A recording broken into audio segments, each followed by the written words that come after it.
السلام عليكم ورحمة الله وبركاته. أعزائي المشاهدين، أهلا ومرحبا بكم في قناتكم تامر أبو المعاطي وممنوع من العرض. فيلم الليلة فيلم تام، يعني أتحدى إن حد شاف الفيلم ده أصلا. يعني فيلم جميل جدا جدا جدا، وفيلم من الأفلام الممنوعة ليه أو اللي اتشالت ليه أو اتحذفت ليه طبعا برضه مش عارفين. مفيش حد من الفيلم يعني ليه قضايا سياسيه ليه اي حاجه، لكن الفيلم برضه من ضمن الافلام اللي اتسرقت واللي اتحطت عندهم في العلب وجايه تتعوض دلوقتي بقصد المكسب وقصد الشهره. مين هم اللي عاملين الكلام ده ومين هم اللي مسوين الفيلم ده؟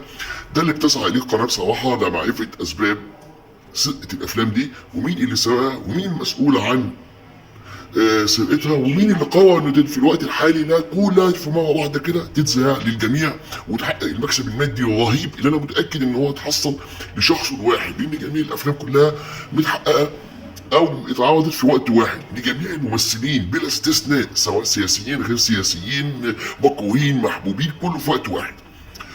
المهم نخش على موضوع الفيلم هنا لزبيدة ثروت، والدها محسن سرحان، وبتحب ابن عمها صلاح ذو الفقار، شغال في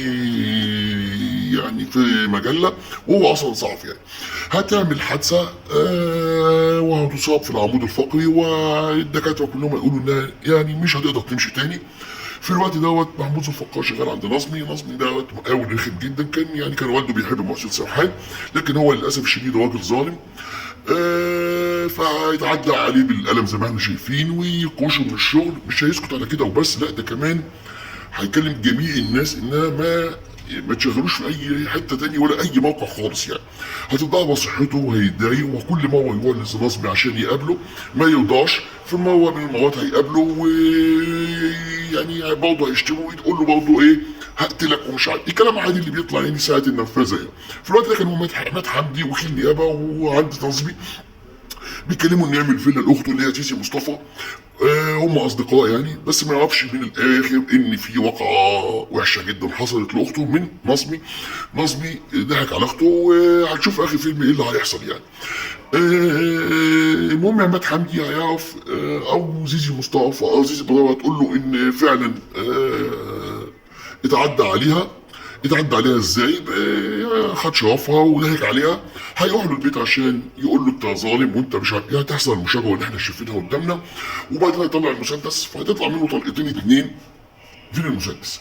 طبعا هو هيموت عماد حمدي في دماغه ان هو خلاص هو اللي قتله. في الاثناء دي هيخش محسن سرحان من بره، فهيلبس هو القضيه، الناس هتخش عليه تلبس هو القضيه يعني. طبعا في هذه الاثناء خلاص هيخش، وطبعا عماد حمدي وكيل النيابه هيحقق معاه، وعارف من جواه انه بريء يعني، لغايه لما هيظهر دليل واقعي بقى ان الرصاصه جات له من بعد قريب، والرصاصه الثانيه جات له من بعد 4 امتار، بعد كده ان في قاتل تاني في الموضوع. صلاح ذو الفقار هيبدا يشك في مين اللي حوالين الموضوع، ويبعت واحد صاحبه يتولى موضوع البحث عن نظمي وايه ويعني كان بيعمل ايه وكان بيسوي ايه في حياته، لغايه لما يعرف انه كان بتاع نسوان وراجل نصاب وكلام من ده. في نفس الوقت طبعا عماد حمدي من جواه متعاطف مع عماد حمدي بس مش قادر يتكلم، ويديك القضيه ويحكم ويتولى ويخش المحكمه ويطلب عليه كمان بايه؟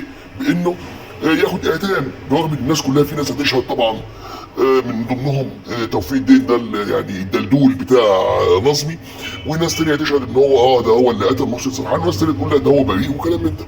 لكن عماد حمدي غصب عنه هيعطيه الرصاصتين اللي في ايديه، يعرف ان في رصاصه من 4 متر، فهيشك على طول في ايده التاني بس مش قادر يقول مين بقى اللي هيقوم بالقصه ديت. صلاح ذو الفقار هيتابع القصه ويعرف ايه مين اللي كان معاه، لغايه لما يعرف على الطريق صديقه اللي احنا قدامه دوت هو اللي هيجيب له الاخبار، ويعرف ان زيزي البضاوي اخت عماد حمدي كانت هي تعرفه. عن طريق بقى توفيق الدين ويتعرف على توفيق الدين ويعرف منه بقيه الاسرار وبقيه الحكايات. هيتعرف على زيزي البضاوي لغايه لما تنشا مع علاقه، ويعمل نفسه بايه بيتبوأ من مين؟ من البطله بتاعت الفيلم اللي بيجي لها في نفس الوقت هو بيعمل لها اعلان صحفي كبير زوجة صوت، وناس كتير هتتبوع لها بقى انها نجوم السينما هي ايه هيصفروها وبتاع، لغايه لما تيجي اسمها ايه ديت زيزي البضاوي تدفع جميع المصاريف. هيبدا هنا بقى يشوف اشمعنى زيزي البضاوي اللي عملت الكلام ده، فهيراقب زيزي البضاوي وهيتعرف عليها ويوعدها بالجواز، وعلى الطريق برضه توفيق الدين هيعرف ان الجاني مين، هي اللي هتقول انا الجاني. بعد ما ترجع بقى زبيده من بره وهترجع ماشيه على رجلها برضه، صلاص فقرها هيتجنبها عشان يبين للناس ان هو ما يعرفهاش، وفي نفس الوقت هو بيتقرب لزيزي البطراوي اللي هتيجي في احدى السهرات تحكي له بقى تقول له انا اللي قتلت فعلا وانا اللي عملت القصه دي كلها.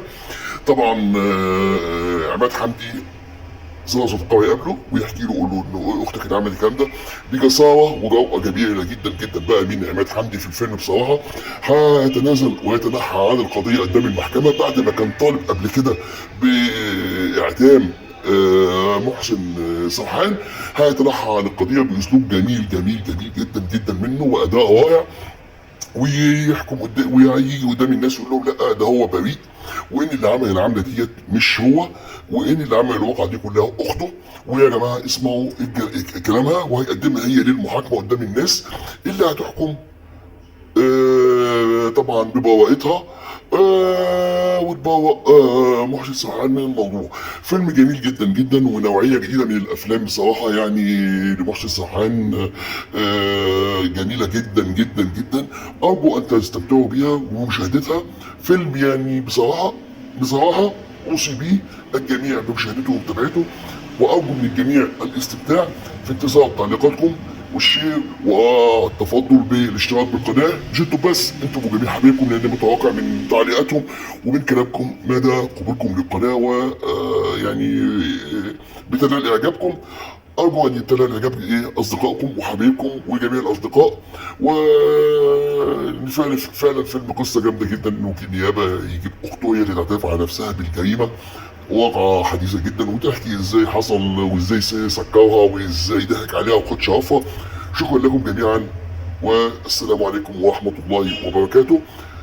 في انتظاركم وفي انتظار تعليقاتكم الجميلة والله اللي بتشرف بها، وارجو ان دائما اكون عند حسن ظن الجميع، وتكون الافلام المختارة تنال الاعجاب وتنال اعجاب الجميع يا رب.